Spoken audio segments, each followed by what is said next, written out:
video, I'm going to explain how the invoice numbering system works and why you might want to reset it and any dangers that are associated with it.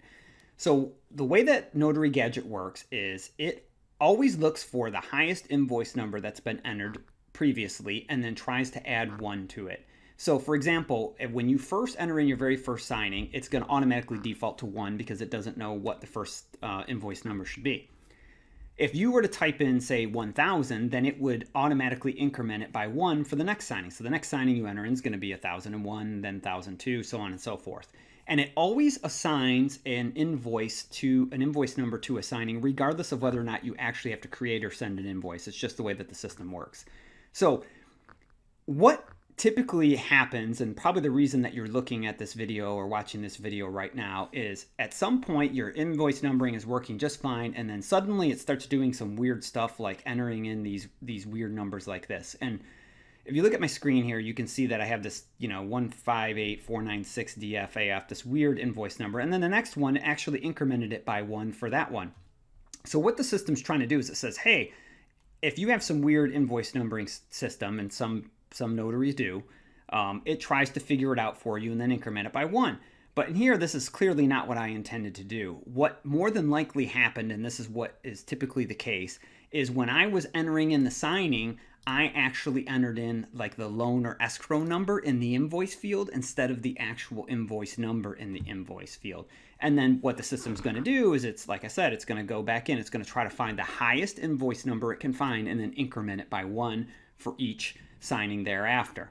So what you can do, and the best way to fix this type of problem, is to actually go in and correct the ones that are bad. Now, hopefully, if you catch it pretty quickly, it's not too bad because you might only have 2 or 3 or 4 or 5 or something like that that you have to correct. And the way to do that is you want to change the filter to all signings, and then you can sort by invoice number. And then what you want to do is click on any signings that you need to fix it for. So if this one was one I needed to fix, click Edit Signing, and then go back in and actually change the invoice number to whatever it should be. So let's just say it was supposed to be 25.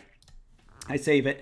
And now once you correct all of them, the next time you click a new signing or enter in a new signing into the system, it's going to automatically increment those invoice numbers correctly. Now, what can happen is if you don't catch it for a very long time, and let's say that you have 30 or 40 or 50 or 100, and you don't want to go back in and change all those invoice numbers, nor do you care if the invoice numbering is not perfect, then what you can do is you can actually reset your invoice numbers. And then what that will do is it will automatically reset it back to 1. It won't change any of your previous signings or the invoice numbers associated with those. It just resets it, so the next time you click new signing, it's going to default to 1 here instead of whatever it thinks it would be. And then it gives you the chance to put in whatever invoice number you wanted to. So if I typed in 1,000 here, then the next time, after I've reset my invoice numbers, the next signing will automatically go to 1,001. So what it basically does is it ignores any previous signings when it's trying to figure out what the next invoice number should be.